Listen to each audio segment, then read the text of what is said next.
You know, it takes two to tango, as they say. Տանգոն երկուսով են պարում, հայտարարել է Ամերիկայի նախագահն ու վերջ դրել խոսակցություններին, թե ով է տապալում Բուդապեշտում նախատեսված ռուս-ամերիկյան բարձր մակարդակի գագաթնաժողովը։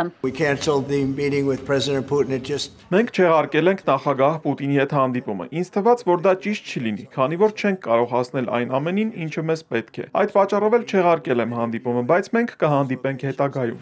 Չնայած հիասթափությանը Միացյալ Նահանգների նախագահը հույս է հայտնել, որ Ռուսաստանի եւ Ուկրաինայի նախագահներն ավելի խելամիտ կգործեն հակամարտության կարգավորման հարցում։ Օվալաձև սենյակում Թրամփն ու ՆԱՏՕ-ի գլխավոր քարտուղարը պատասխանել են լրագրողների հարցին, թե ինչու են խստացնում Ռուսաստանի նկատմամբ պատժամիջոցները։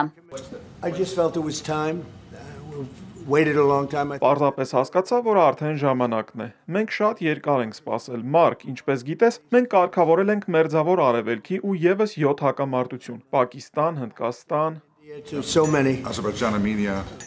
Ռյուտեն հիշեցնում է նաև հայ-ադրբեջանական հակամարտության կարգավորումը։ Թրամփը հայտարարել է, որ շարունակում է հանձնառու մնալ Ուկրաինայի հակամարտության կարգավորմանը, սակայն մինչև այդ պատժամիջոցներ է սահմանել Ռուսաստանի խոշոր նավթային ընկերությունների դեմ, համարելով, որ Մոսկվան չի ուզում դադարեցնել պատերազմը։ Միացյալ Նահանգների տարածքում ընկերությունների ակտիվները կսառեցվեն, նոր գործարքներ կնքել այլևս հնարավոր չի լինի։ Թրամփը սանկցիաների մասշտաբն ահռելի է գնահատել, սակայն եթե Պուտինը համաձայնի դադարեցնել պատերազմը, պատժամիջոցներն արագ կկասեցվեն։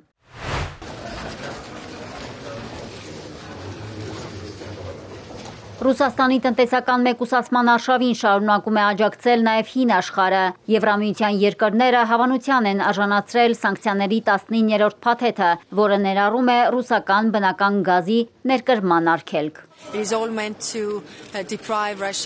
Այս ամենի նպատակն է Ռուսաստանին զրկել պատերազմը ֆինանսավորելու միջոցներից։ Մենք ուրախ ենք նաև ԱՄՆ-ից եկող ազդակների համար։ Դա ուժի ցուցադրման կարևոր ուղերձ է։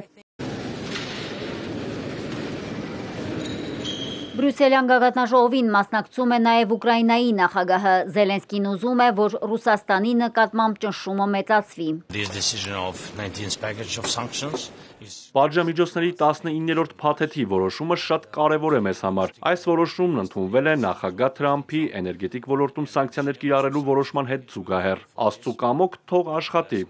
Զելենսկին բացառել է տարածքային զիջումները Ռուսաստանին, Արևմուտքը պատրաստ է ավելացնել ճնշումը Մոսկվայի վրա, սակայն վտանգավոր ու հարձակողական սպառազինություն մատակարարել Կիևին ոչ։ Թրամփը հրաժարվում է Թոմահոք հրթիռներ տրամադրել Ուկրաինային, հայտարարելով, որ Վաշինգտոնը մտադրություն չունի ինքնուրույն հրթիռներ արձակել Ռուսաստանի ուղղությամբ, իսկ ուկրաինացիներին սովորեցնելը երկար ժամանակ կպահանջի։ Ռուսական կողմն արձագանքել է Եվրամիության դիրքորոշմանը։ Санкции, которые они вводят против России, Ռուսաստանի նկատմամբ պատժամիջոցներն այնպես, ինչպես նրանք են մտածել, չի աշխատում։ Հակառակը, դրանք առաջին հերթին աշխատում են հենց եվրոպացիների դեմ։ Ռուսաստանն իրեն իրավունք է վերապահում պատասխանել Եվրամիության ցանկացած թշնամական գործողության։ Զախարովայի պնդմամբ անարդյունավետ են նաև ամերիկյան պատժամիջոցները, դրանք հակամարտության կարգավորման բանակցությունների վրա ազդեցություն չունեն։ Մարիկ Օստանյան, Էպիկենտրոն։